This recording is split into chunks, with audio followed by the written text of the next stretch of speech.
안녕하십니까, 청아주입니다. VIP 구독자 리퀘스트 세 종목입니다. 아모레퍼시픽, LG생활건강, 호텔신라입니다. 자, 화장품주들도 바닥에서 조금씩 일어나는 흐름입니다. 자, 일어났다가 중국 양회 기대감, 또 양회가 끝나면 또 한번 출렁이죠. 그리고 다시 상승을 지금 모색하는 중이다라고 볼 수 있어요.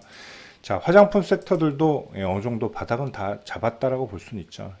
자, 실적도 상당히 좀 부진했었어요. 근데 뭐 우려만큼의 부진은 사실은 아니고요. 근데 이제 중국 전성기 때 비해서는 좀 떨어졌다 이렇게 볼 수 있죠. 아모레퍼시픽은 그래도 올해 또 전망치는 나쁘진 않습니다. 작년에 2천억 정도 영업이익을 거뒀는데 올해는 뭐 3천억 후반을 물론 예상치긴 하지만 3천억 후반대가 나왔습니다. 그리고 최근에 올라오던 주가 반납하고 이제 물론 시장도 급락을 했어요. 자, 중국도 사실 양회 이후에 양회 때도 그랬고 경기가 사실은 그렇게 썩 좋진 않죠. 중국도 지금 미국 따라잡기 이걸 떠나서 지금 자기들 경제 성장률 챙기는데 급급한 그런 상황이라고 볼 수 있죠. 그러나 이제 여행객들 또 이제 그거 나왔죠.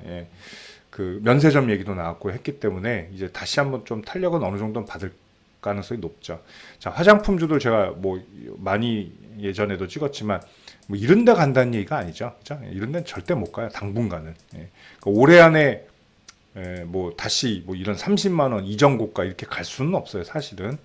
이제 겨우 추세 전환을 했기 때문에 그리고 내린 것도 벌써 보면 2년 동안 내내 내렸어요. 그리고 이제 추세선 돌아오면서 이제 박스 돌기 중이라는 얘기죠.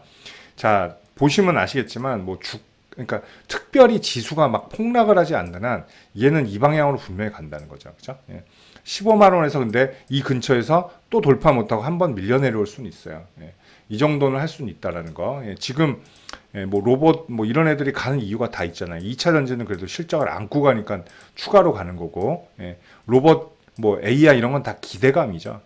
근데 화장품도 기대감은 있죠. 근데 얘는 안정적인 그런 실적은 가지고는 있잖아요. 그렇기 때문에 어느 정도 박스권은 충분히 가능하다 이렇게 볼 수 있습니다. 자, 15만 원 돌파하고 뭐 다음 목표가는 19만 원 정도가 돼요. 중장기로 보면 19만 원 정도 일단은 가능하다 볼 수 있습니다. 근데 얘가 지금은 막 예전처럼 막 중국이 막 보따리 상이 와서 사가는 경우 옛날에 그때가 2014년 뭐 이럴 때잖아요. 13년, 14년 그런 현상은 아직 나오지 않기 때문에 좀 주춤한 것이다라고 볼 수 있습니다. 저 여기서 박스 돌리는 시간도 상당히 좀 소모될 가능성은 있어요. 이렇게. 자, 그리고 2단 박스, 3단 박스. 그래서 제가 19만 원, 20만 원 정도 중기로 잡은 겁니다. 목표가를.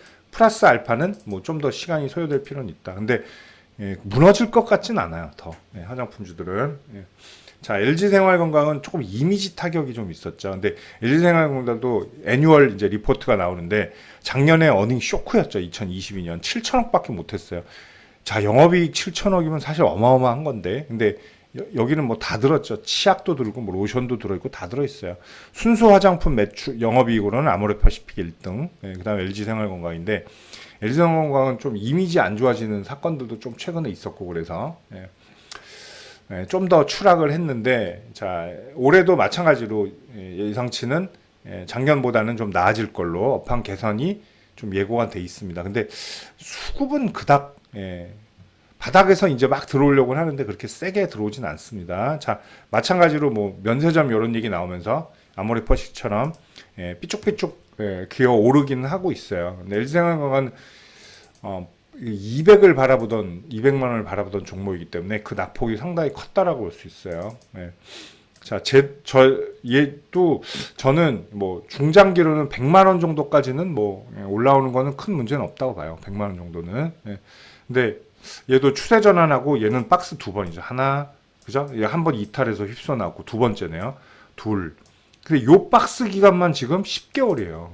10개월이기 때문에 얘도 이거 한 번 더 올라오려는데도 80만 원, 그러니까 이전 박스 상단 80만 원 올라오는데도 제가 볼 때는 지금 적어도 오늘부터 계속 상승한다고 해도 80만 원 가려면 두 달은 좋게 걸린다는 거죠. 그죠? 얘는 이렇게 올라오거든요. 이렇게. 이게 두 달이에요. 여기서 여기까지. 두 달 더 걸릴 수도 있겠네요. 80만 원이면. 빨리 올라와야 2달. 그 관점을 보시면 돼요. 근데 이게 바닥에서 3터치를 해서 이번에는 맞고 내려오는 것보다 올라와야 돼요. 80만 원 뚫고 올라와야 됩니다. 안 그러면 더 장기전으로 길어질 수도 있다라는 거. LG생활건강이 사실 화장품 중에서 차트도 지금 제일 안 좋습니다. 가벼운 애들은 그래도 변동성이 크단 말이에요. 근데 LG생활건강은 조금 둔탁해져 있다라고 볼 수 있습니다. 일단은 장기는 100만 원이고 중요한 건 지금 목숨줄은 80만 원이에요. 80만 원 빨리 박스 상단으로 올라와 줄 필요가 있다라는 거 보셔야 되겠습니다.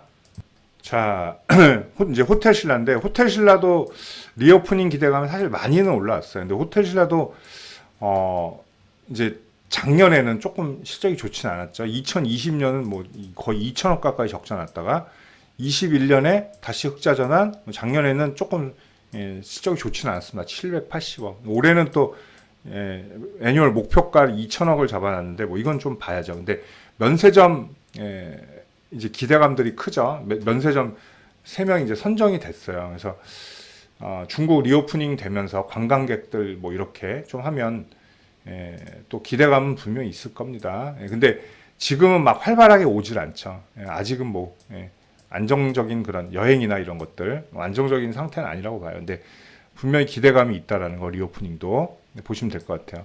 다시 여기는 뭐 먹어갈 가능성이 높죠. 호텔신라는 얘도 지금 거의 생바닥이라는 얘기죠. 그리고 최근에 이제 기관들 뭐 수급들도 조금씩은 들어오고 있어요. 바닥 라인에서. 자, 얘는 한 월봉으로 볼까요? 자, 월봉으로 얘 특징이 있죠. 그죠? 월봉 수렴형. 이거 많이 말씀드렸죠. 그래서 대세적인 어떤 흐름이 나올 가능성은 뭐 좀 있다고 볼 수는 있습니다. 자, 호텔신라가 좀 특이성이 있어서 지금 힘은 장기 이평선들 3개 모여있는 응집 지역 있죠. 자, 여기를 꼭 이탈하지 않을 것처럼 했는데 이만큼을 이탈을 했었어요. 물론 이때 장투매 현상도 있었습니다.